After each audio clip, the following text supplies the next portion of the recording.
ہم اسی دنیا کے پیچھے بھاگ بھاگ کے اپنی زندگی گزار دیتے ہیں۔ اللہ رب العزت نے ایک مقدمہ یہ بھی بیان کیا ہے، اللہ رب العزت نے کلام حمید ہی کے اندر یہ مقدمہ بیان کر دی ہے، قل هل ننبئکم بالاخسرین اعمالا، اے اللہ کے رسول قل کہہ دیجئے، اور جب کہہ دیجئے کے ساتھ جو بات آ رہی ہوتی ہے آپ کو پہلے بھی بتلایا ہوا ہے، اس کا مخاطب اول طور پہ نبی کریم ہوتے ہیں اور ان کو یہ حکم دے دیا جاتا ہے کہ اس کا ابلاغ کیجئے، گویا یہ بات بڑی ہی اہم ہے۔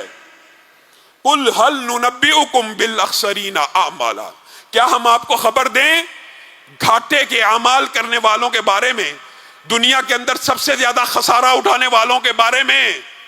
قل هل ننبئکم بالاخسرین اعمالا الذین ضل سعیہم فی الحیات الدنیا، دنیا کے اندر سب سے زیادہ نقصان اٹھانے والا بندہ وہ ہے جس نے اپنی پوری کی پوری زندگی دنیا ہی کے پیچھے گزار دی۔ صبح اٹھے 8 بجے،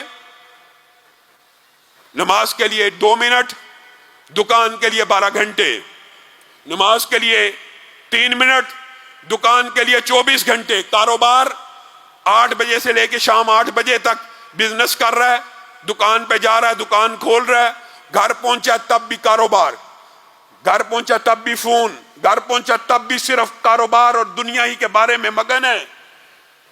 قل هل ننبئکم بالاخسرین اعمالا الذین ضل سعیہم فی الحیات الدنیا، اور جب اس کو کہا جاتا ہے حاجی صاحب، چودھری صاحب، سیٹھ صاحب، یہ آپ کیا کرتے ہیں؟ سارا دن کاروبار، بیوی بچوں کے لیے ان کا پیٹ پالنا، یہ بھی ثواب ہے، لیکن اللہ کے لیے، اللہ کے دین کے لیے، اللہ کی مسجدوں کے لیے، اللہ کی مسجدوں کے لیے آپ کے پاس کتنا وقت ہے؟ وَهُمْ يَحْسَبُونَ أَنَّهُمْ يُحْسِنُونَ صُنْعًا، وہ لوگوں کو بڑھ بڑھ کے جواب دیتے ہیں اور گمان رکھتے ہیں ہم بڑا بہترین کام کر رہے ہیں۔ جناب مولوی صاحب، علامہ صاحب، بھی بچوں کا پیٹ پالنا یہ بھی عبادت ہے، لیکن صرف دنیا ہی کے پیچھے بھاگتے رہ جانا۔ وَهُمْ يَحْسَبُونَ أَنَّهُمْ يُحْسِنُونَ صُنْعًا اولئک الذین کفروا بآیات ربہم ولقائہ، اللہ تعالیٰ کہہ رہا ہے یہی وہ لوگ ہیں جنہوں نے حقیقت میں ہماری آیتوں کا انکار کیا اور ہماری ملاقات کا انکار کیا۔ اگر ملاقات کا یقین ہوتا تو ہمارے لیے بھی کچھ وقت تو ہوتا، اگر ملاقات کا یقین ہوتا تو کچھ وقت تو ہوتا۔ فَحَبِطَتْ أَعْمَالُهُمْ، ان کے سارے اعمال ضائع ہو گئے۔ گویا یہ ان بندوں کے بارے میں نہیں ہے جو اعمال نہیں کرتے، یہ ان بندوں کے بارے میں ہے جنہوں نے توازن قائم نہیں رکھا۔ یہ قرآن پاک کی آیت اس بات کے اوپر دلالت کرتی ہے کہ ان کے اعمال ضائع چلے گئے۔ کون سے اعمال؟ نیکیوں کے اعمال کچھ کیا کرتے تھے، کچھ نیکیاں تھیں، لیکن دل کے اندر وہ ایمان کی کیفیت نہیں تھی، بس یہی تھا 5 ٹائم اللہ کو سبق سنانا ہے۔ یہ نماز کو تو سبق سمجھ لیا ہوا ہے، 5 ٹائم سبق سنا دیا، بس جان خلاصی ہو گئی، صرف دنیا ہی کے پیچھے بھاگتے رہ جانا ہے۔ فَلَا نُقِيمُ لَهُمْ يَوْمَ الْقِيَامَةِ وَزْنًا، یہ ایسے بندے ہیں ان کے لیے کل قیامت کے دن اللہ میزان بھی قائم نہیں کرے گا۔ اللہ رب العزت ہم سب کو اس بات سے محفوظ رکھے۔ اور میرے بھائیوں، ہم وقت برباد کر رہے ہیں، اللہ کی قسم وقت کی قدر و قیمت یہ ایک طویل باب ہے۔ انشاءاللہ سیرت النبی کا جو چیپٹر ہے وہ رمضان کے بعد دوبارہ شروع کریں گے، اگلے خطبے میں بھی اسی بات کو کنٹینیو کریں گے کہ ہم نے رمضان سے کس طرح فائدہ اٹھانا ہے اور ہم کس طرح کا وقت برباد کر رہے ہیں۔ اور وقت، نبی کریم صلی اللہ علیہ وسلم نے فرمایا نعمتان مغبون فیہما کثیر من الناس، 2 نعمتیں ایسی ہیں جس میں بہت زیادہ لوگ کوتاہی اور کمی کرتے ہیں، ان میں سے ایک وقت ہے اور ایک صحت ہے۔ آپ 1 لاکھ روپے کے بدلے میں، کوئی ایسا یہاں پہ بندہ بیٹھا ہے جس کو میں کہوں 1 لاکھ کے بدلے میں مٹی خرید لے؟ کوئی نہیں خریدے گا۔ کوڑا خریدے؟ کوئی نہیں خریدے گا۔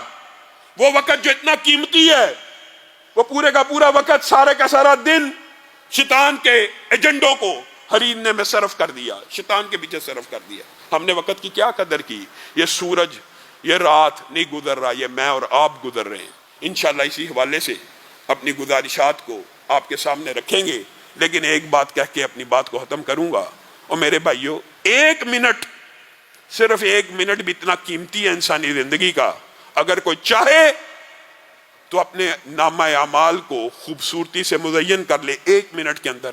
آپ ذرا مناسب رفتار سے بھی قل هو اللہ پڑھنا چاہیں نا، 1 منٹ میں 10 سے 12 مرتبہ پڑھ سکتے ہیں، 1 منٹ کے اندر 10 سے 12 مرتبہ پڑھ سکتے ہیں۔ 4 قرآن 10 دفعہ پڑھی جنت میں محل، 3 دفعہ پڑھی پورے قرآن کا ثواب۔